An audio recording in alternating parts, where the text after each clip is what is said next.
मुगल बादशाह अकबर न्याय और बुद्धिमत्ता के लिए प्रसिद्ध थे और उनके प्रिय वजीर बीरबल अपनी हाजिर जवाबी के लिए जाने जाते थे। एक बार राजधानी आगरा में चोरियों की एक अजीब श्रृंखला शुरू हो गई। चोर आते थे, चोरी करते थे, लेकिन कोई भी कीमती या बेशकीमती सामान नहीं लेते थे। वे केवल उन वस्तुओं को चुराते थे जो जीवन जीने के लिए आवश्यक थी, जैसे थोड़ा अनाज, एक पुराना कंबल या एक साधारण चांदी का सिक्का। दरबार में चिंता फैल गई। एक दिन बादशाह अकबर ने बीरबल से कहा, बीरबल, हमारे राज्य में चोरियां हो रही हैं, पर चोरों की नीयत साफ लगती है। ये कोई आम चोर नहीं है जो लालच में चोरी करे। पुलिस भी हार मान चुकी है। हम चाहते हैं कि तुम इस ईमानदार ठग को पकड़ो। बीरबल ने मुस्कुराकर कहा, जहां पनाह, जिसका काम ही चोरी करना है वो ईमानदार कैसे हो सकता है? पर अगर आप कहते हैं तो मैं इस अजीब चोर को जरूर खोज निकालूंगा। बीरबल का जाल। बीरबल जानते थे कि ये चोर बहुत कुशल और फुर्तीला होगा, तभी वो बिना किसी निशान के चोरी कर पाता है। उन्होंने शहर भर में घोषणा करवा दी कि बादशाह अकबर ने एक बहुत बड़ी प्रतियोगिता का आयोजन किया है। राज्य का सबसे चतुर और फुर्तीला व्यक्ति। प्रतियोगिता में ऊंची ऊंची दीवारों पर चढ़ने, अंधेरे रास्तों पर दौड़ने और मुश्किल गांठें खोलने के कार्य शामिल थे। इस प्रतियोगिता को जीतने के लिए एक युवा, चुस्त दुरुस्त और तेज दिमाग वाला युवक आया, जिसका नाम मनु था। मनु ने अपनी फुर्ती से सभी को चकित कर दिया और प्रतियोगिता जीत ली।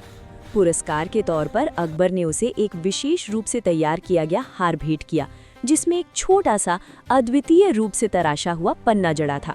ये पन्ना इतना खास था कि दुनिया में और कहीं नहीं मिल सकता था। ये बीरबल का बिछाया हुआ जाल था। रात के समय बीरबल ने चुपके से मनु का पीछा किया। मनु अपनी पुरानी कुटिया में गया और उस पन्ने को एक छोटे से संदूक में छिपा दिया। चोरी और ईमानदारी का टकराव। अगली रात मनु अपनी असली पहचान ठग के रूप में बाहर निकला। वो जानता था कि राज्य के सबसे अमीर साहूकार धर्मचंद के घर में बेशुमार दौलत है। मनु ने बड़ी फुर्ती से दीवार फांदी और अंदर घुस गया।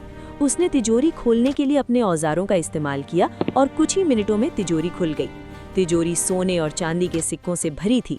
मनु ने झट से सिक्कों की कुछ थैलियां उठाईं, लेकिन तभी उसकी नज़र तिजोरी के कोने में रखे एक छोटे से चमड़े के बटुए पर पड़ी। बटुआ साधारण था, पर उसमें एक संदेश था। प्रिय चोर, मुझे पता है कि तुम एक ज़रूरतमंद इंसान हो, क्योंकि मैं खुद एक समय बहुत गरीब था। इस तिजोरी में जितना भी पैसा है वो मेरी वर्षों की मेहनत और ईमानदारी की कमाई है।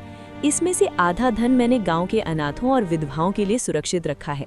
अगर तुम सच में ज़रूरतमंद हो तो उतना ही लेना जितने से तुम्हारा एक सप्ताह का काम चल जाए। लालच में सब कुछ मत ले जाना, वरना गरीबों का हिस्सा भी चला जाएगा। ये पढ़कर मनु के हाथ कांप गए। उसने सोने के सिक्कों से भरी थैलियों को वापस तिजोरी में रख दिया। उसने बटुए से सिर्फ 2 चांदी के सिक्के निकाले, केवल उतने ही जितने से उसका एक सप्ताह का खाना चल सके। उसने साहूकार के लिए एक छोटा सा पर्चा छोड़ा, आपकी दौलत से ज्यादा आपकी ईमानदारी की कीमत है। मैंने सिर्फ अपनी भूख मिटाने के लिए लिया। गरीबों का धन सुरक्षित है। अकबर का फैसला। अगले दिन सुबह जब साहूकार ने अपनी तिजोरी खुली देखी तो वो घबरा गया, लेकिन जब उसने बटुआ और पर्चा देखा तो वो आश्चर्यचकित रह गया। उसने तुरंत ये बात दरबार में अकबर को बताई। ठीक उसी समय बीरबल ने मनु को उस पन्ने वाले हार के साथ दरबार में पेश किया। जहां पनाह, यही है वो चोर। मनु ने तुरंत अपना अपराध स्वीकार कर लिया। हाँ, मैं ही हूँ, पर मैंने केवल 2 चांदी के सिक्के चुराए हैं। अकबर ने साहूकार का पर्चा पढ़ा।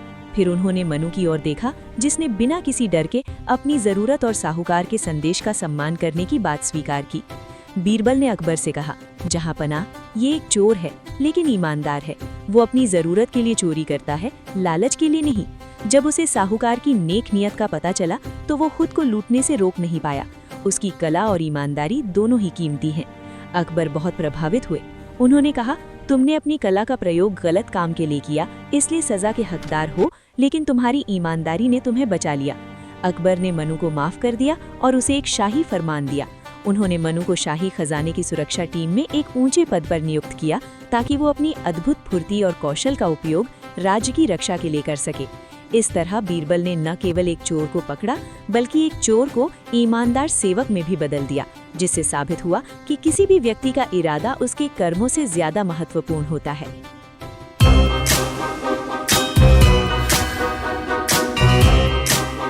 SRB 95 को लाइक, कमेंट, शेयर और सब्सक्राइब करें।